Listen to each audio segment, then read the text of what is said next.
आदाब। तेलंगाना न्यूज में आपका इस्तकबाल है। मैं हूं आपके साथ सैयद अनवारुल्लाह गौरी। बढ़ते हैं खबरों की तफसील की जानिब, लेकिन उससे पहले एक नजर हेडलाइंस पर। जुबली हिल्स से ज़िमनी इंतखाब के लिए तमाम तैयारियां मुकम्मल। तमाम पोलिंग मराकज़ पर वीडियो निगरानी का रहेगा बंदोबस्त। जिला इलेक्शन ऑफिसर ने दी जानकारी।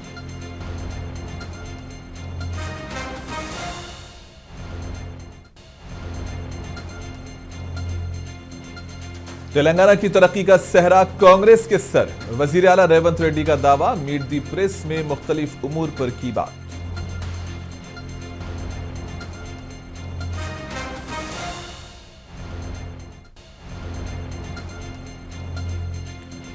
जगतियाल में 100 करोड़ की जमीन से गैर कानूनी कब्जा खत्म कराए हुकूमत। टी जीवन रेड्डी का मुतालबा। मुकामी एमएलए पर की सख्त तनकीद।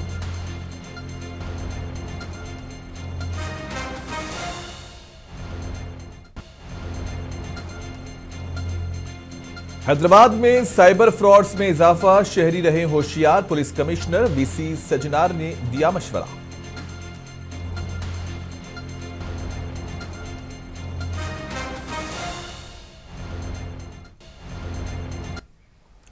जुबली हिल्स असेंबली हल्के के ज़िमनी इंतखाब के लिए तमाम तैयारियां मुकम्मल कर ली गई हैं और इस ज़िमन में जिला इलेक्शन ऑफिसर आरवी कर्नन ने मीडिया से बात की। इन्होंने बताया कि इस ज़िमनी इंतखाब में कुल 58 उम्मीदवार मैदान में हैं और हल्के में 407 पोलिंग स्टेशन कायम किए गए हैं और तमाम मराकिज़ पर वीडियो निगरानी यानी कि वेबकास्टिंग की जाएगी। आरवी कर्नन ने मजीद बताया कि इस मरतबा ड्रोन्स के जरिए भी निगरानी की जाएगी ताकि इंतखाबी अमल शफाफ और पुरअमन तरीके से मुकम्मल हो। जॉइंट कमिश्नर ऑफ पुलिस तफसीर इकबाल ने इलेक्शन कमीशन की गाइडलाइंस पर अमल दरामद के हवाले से भी तफसीलात बतलाई। Voter list it is around 4,01,365 దానిలో మేల్ ఓటర్స్ 2,08,561 ఉన్నారు.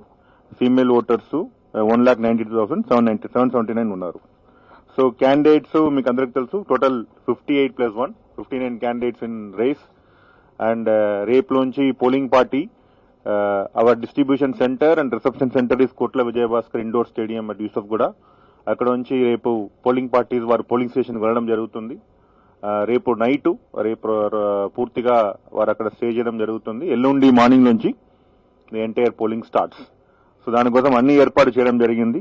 ప్రత్యేకంగా పోలింగ్ సిబ్బందులు అండ్ ఏపీఓస్ పిఓపిఓస్ అన్ని స్టాఫ్ ట్రైనింగ్ ఇవ్వడం జరిగింది. వారు కూడా రేపు ఎవరు ఏ పోలింగ్ స్టేషన్ వెళ్ళినా కూడా రేపు morning we also come to know randomisation process జరుగుతుంది అబ్జర్వర్ ఆధ్వర్యంలో. రేపు వారు కూడా లిస్టు ఏ పోలింగ్ స్టేషన్ కి ఏ సిబ్బంది వెళ్తారో కూడా లిస్టు కూడా అక్కడ కోట్ల విజయభాస్కర్ స్టేడియంలో డిస్ప్లే చేయడం జరుగుతుంది. So one important thing, this regarding 100-meter lines and all. So that is very, very important. So na request center, the shops which falls under 100 meters, that day will request them not to open. Because chala mandi the shop lo వచ్చి they are gathering over there. So that is important thing. Second thing is that me boast cost చేసి మీ ఇంట్లో వెళ్ళాలి. That is very important because यहाँ वहाँ लोग जो है फिरते रहते हैं और भीड़ इकट्ठा करते रहते हैं. दूसरे लोगों को लगता है कि पूरा लॉ एंड ऑर्डर का सिचुएशन है. तो गवर्नमेंट भी पेड हॉलीडे दी है. आप अपना वोट कास्ट कीजिए और आप अपने घर पे चले जाइए, घर पे रहिए. अननेसेसरी जो है वहाँ पे इधर उधर भीड़ लगाने की जरूरत उस दिन नहीं है. और 200 मीटर 100 मीटर का लाइन को प्रॉपरली रिस्पेक्ट करना है. वहां पे आने से ज्यादा एक से मोर देन 4 पीपल और 5 पीपल इकट्ठा होने से definitely police will take action. उस दिन जो कि election commission we all are deployed deputed under election commission of India. तो उस दिन हमारा जो है इलेक्शन कमीशन के इंस्ट्रक्शन के हिसाब से हम काम करते. किसी को भी कोई भी बोलता नहीं मैं इसलिए खड़ा हूं मैं उसलिए खड़ा हूं तो we will not listen. So please ensure आप अपना वोट प्यार से दीजिए और इमीडिएटली आप अपने घर पे जाके अपना छुट्टी मनाइए. That is from my side. Thank you very much. Hyderabad में जुबली हिल्स असेंबली हलके के ज़िमनी इंतखाबात के लिए तशहीरी मुहिम का शोर अब थम गया है और पोलिंग 11 नवंबर को मुनक्किद होगी, जबकि गिनती 14 नवंबर को की जाएगी। इस नशिस्त पर कांग्रेस, बीआरएस और बीजेपी के दरमियान सैरुखी मुकाबला सख्त हो सकता है। कांग्रेस से नवीन यादव, बीआरएस से मागंटी सुनीता और बीजेपी से लंकाला दीपक रेड्डी मैदान में है और इलेक्शन कमीशन के मुताबिक कुल 58 उम्मीदवार मैदान में है और 4,01,365 वोटर्स अपने हक की रायदही का इस्तेमाल करेंगे। और गुज़िश्ता असेंबली इंतखाबात में जुबली हिल्स हलके में 47.2% पोलिंग रिकॉर्ड की गई थी।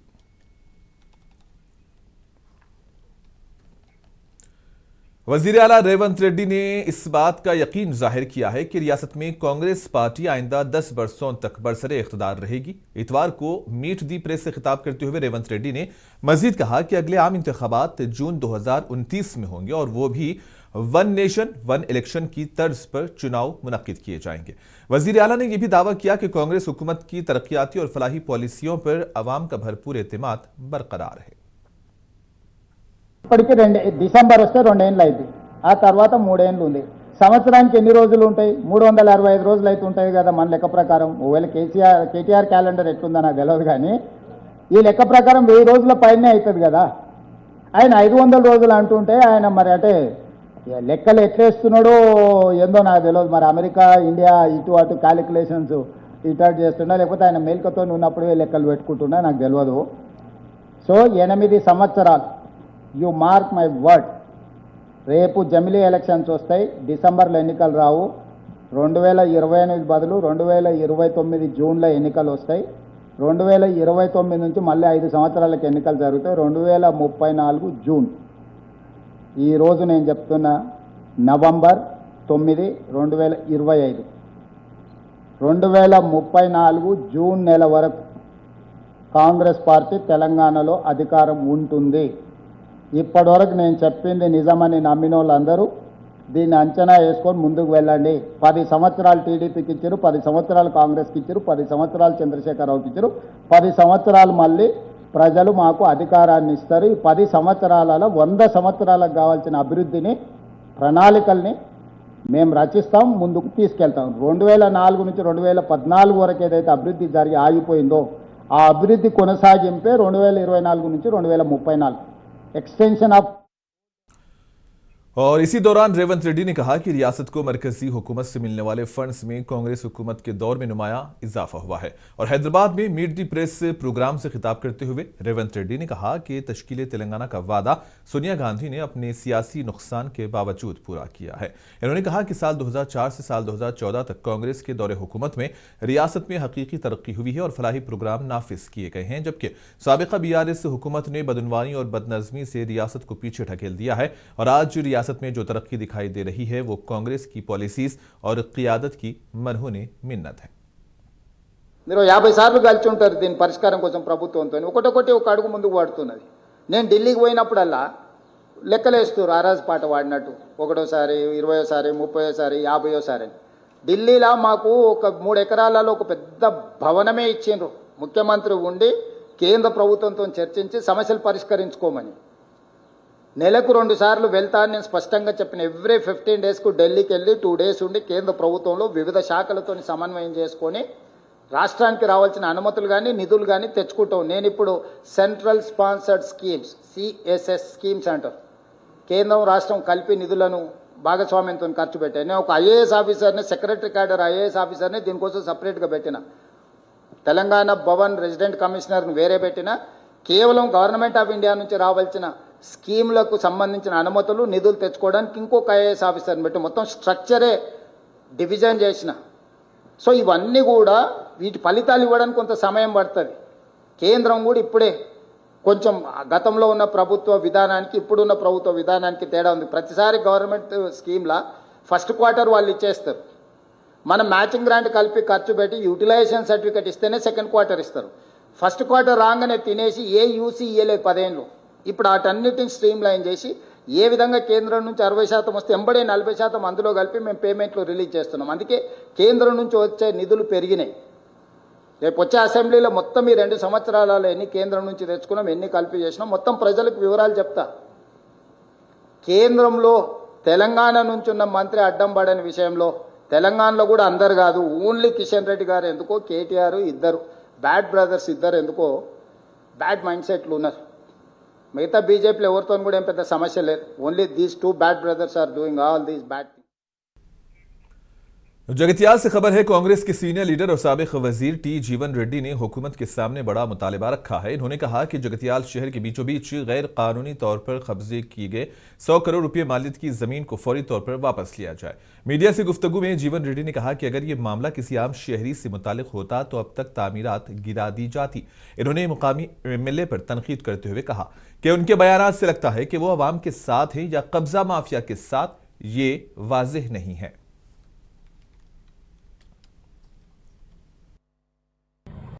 మున్సిపాలిటీ ఏదైతుందో చట్టపరంగా దీన్ని తొలగించడానికి చర్యలు తీసుకునేంత వరకు,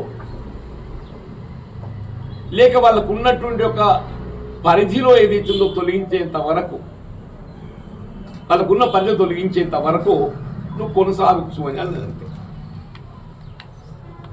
this is open, this is undisputed, this is undisputed.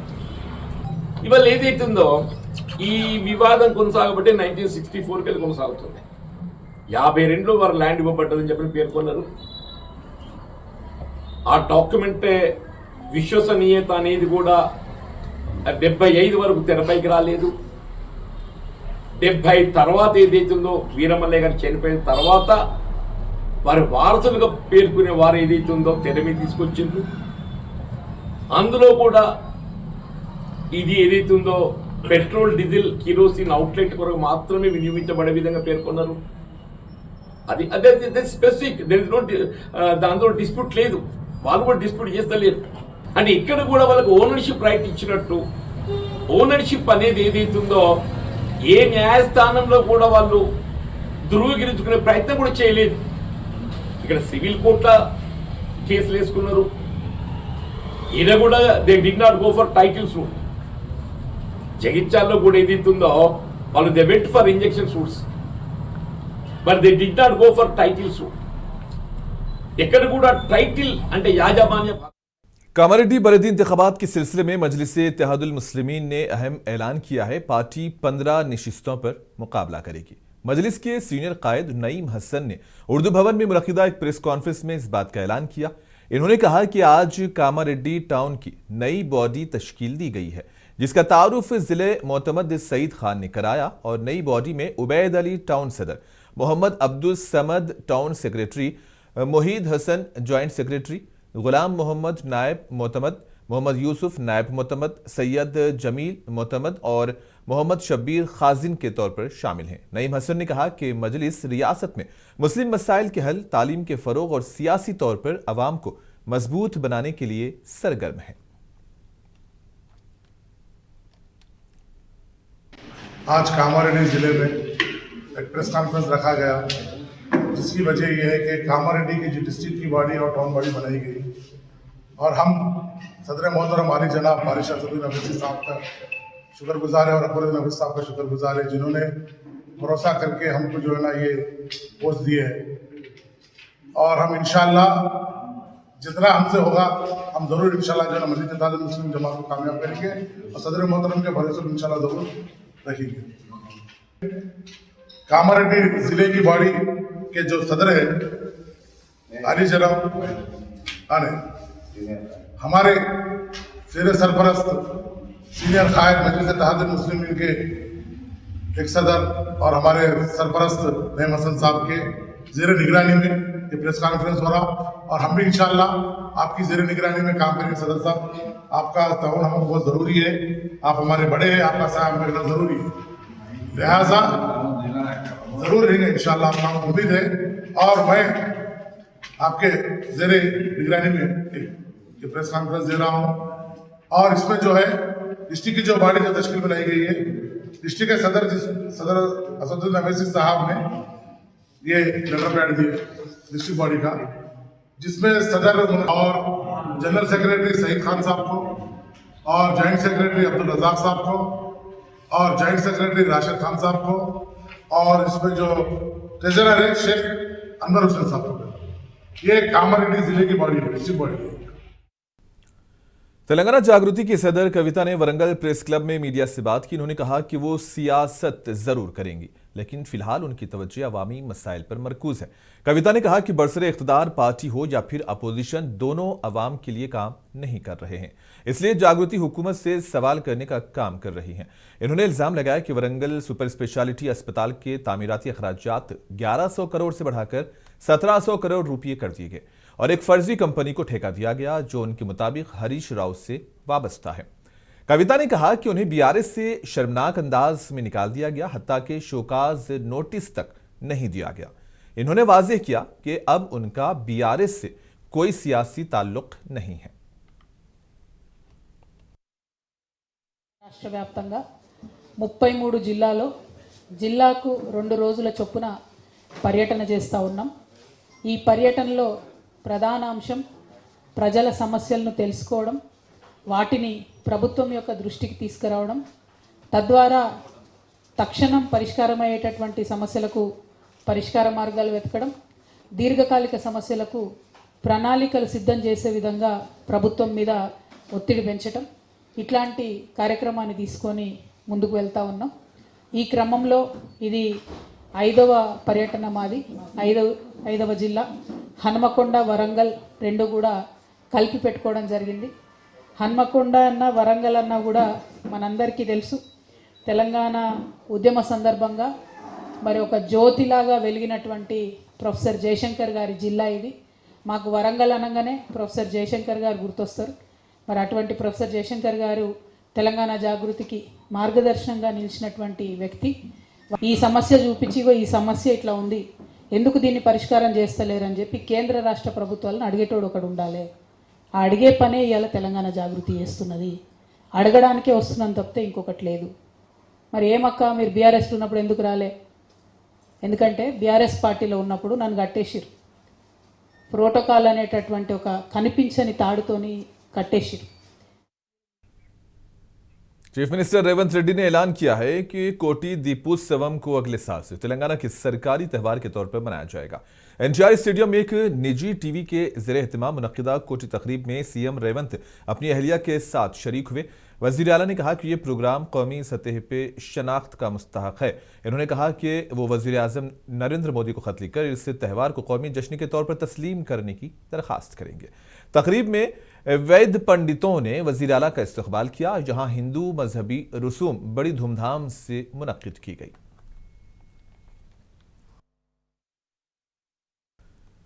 RSS सरबराह Mohan Bhagwat ने कहा कि उनकी तंजीम किसी फर्द, अफराद या पार्टियों की नहीं बल्कि पॉलिसीज की हिमायत करती है।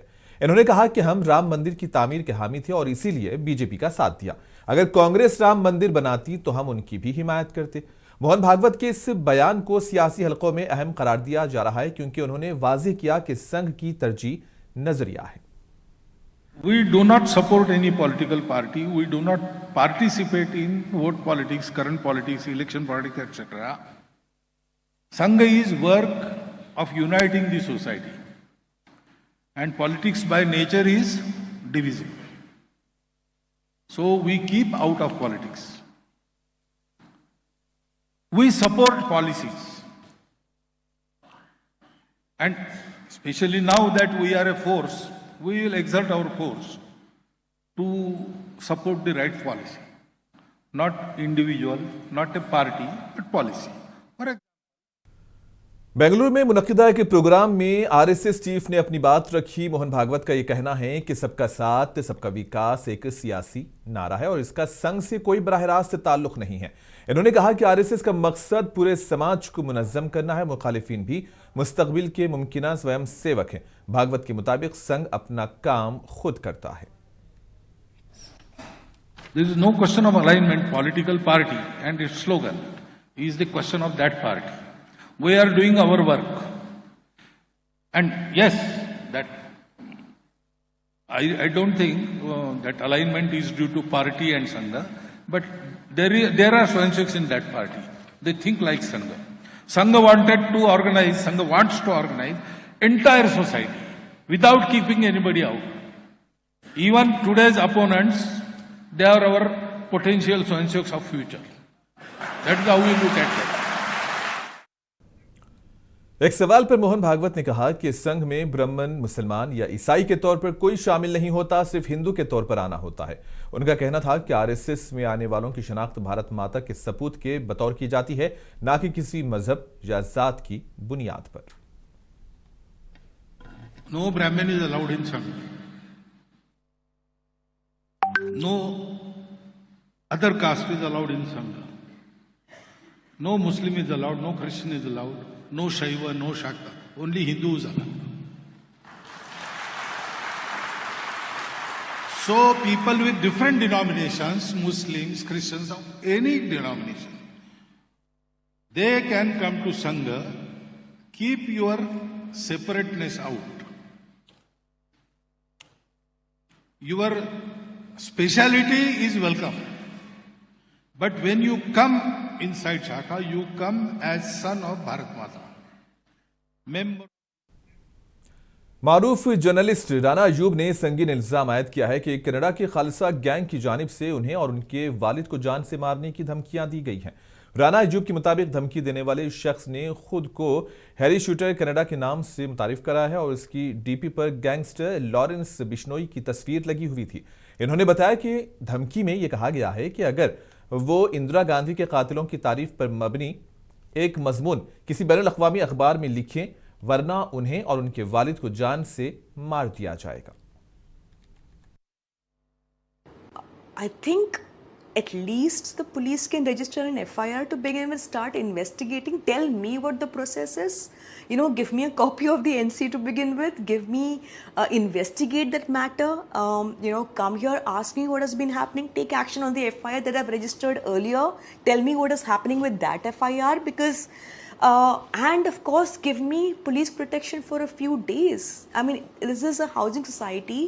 Anybody can walk in at any given point of time. People, delivery guys walk in, walk out. Yesterday some news channel people came in. The security guards didn't stop because that's mostly societies. And then when I tell the cops, they're like, no, we are patrolling our area. There's no patrolling. There's no police person outside. So Hyderabad city police commissioner VC Sajjanar ने खबरदार किया है कि शहर में रोजाना करोड़ों रुपए के साइबर फ्रॉड्स हो रहे हैं। पुलिस ने शहरियों से अपील की है कि वो ऑनलाइन इन्वेस्टमेंट स्कीम्स और जाली एपीके फाइल से होशियार रहें और इन्होंने ये कहा कि कई लोग ज्यादा मुनाफे के लालच में धोखा खा रहे हैं। सजनार ने यह मशवरा दिया कि अगर कोई शहरी साइबर फ्रॉड का शिकार हो जाए तो फौरन हेल्पलाइन 1930 पर कॉल करे। इन्होंने आज जागरूक हैदराबाद, सुरक्षित हैदराबाद साइबर क्राइम आगाही प्रोग्राम का इफ्तिताह किया, जिसमें डीजीपी बी शिवाधर रेड्डी भी शरीक हुए। इस मौके पर साइबर सिम्बा लोगो और QR कोड लॉन्च किया गया। Problem now. It's a societal problem. It's no more a problem of police department. The society has to be aware of this entire to the dangers lurking in cyber crime. So every person who is having a cell phone is a victim, is a potential victim. So we want to ensure that all the people who are part of this entire thing, society, they should not fall prey to this kind of crimes. So we want to ensure awareness, because awareness alone can keep people away from this kind of crimes. So as a first step towards this, we have started this campaign in Hyderabad city. We want to reach out to every person, every house, every household to see that the awareness spreads among them, and they keep away from clicking on any phones, any unknown links, or they do not respond to any video calls and all that. So or click on APK files, which are fraudulent files. So we're trying to this is the first step towards spreading the awareness among the people, and we'll. Vikarabad जिले से खबर है, तांडूर से महबूब नगर जा रही RTC bus एक बड़े हादसे से बाल बच गई। इतलात के मुताबिक यालाल मंडल के लक्ष्मी नारायणा चौराहे के करीब बस का स्टीयरिंग रॉड अचानक से टूट गया, जिसके बाद इस बस सड़क के किनारे रुक गई। खुशकिस्मती से इस वाकये में किसी भी मुसाफिर को कोई चोट नहीं आई है। हादसे के बाद मुसाफिरों ने इत्मीनान की सांस ली, ताहम इस वाकये ने आरटीसी बसों की फिटनेस की तस्वीर वाज़ेह कर दी है। तो दूसरे मानों में आरटीसी बसों की पोल भी खुल चुकी है। मुसाफिरों ने सवाल उठाए कि ऐसी खराब हालत वाली गाड़ियां सड़क पर क्यों चलाई जा रही हैं।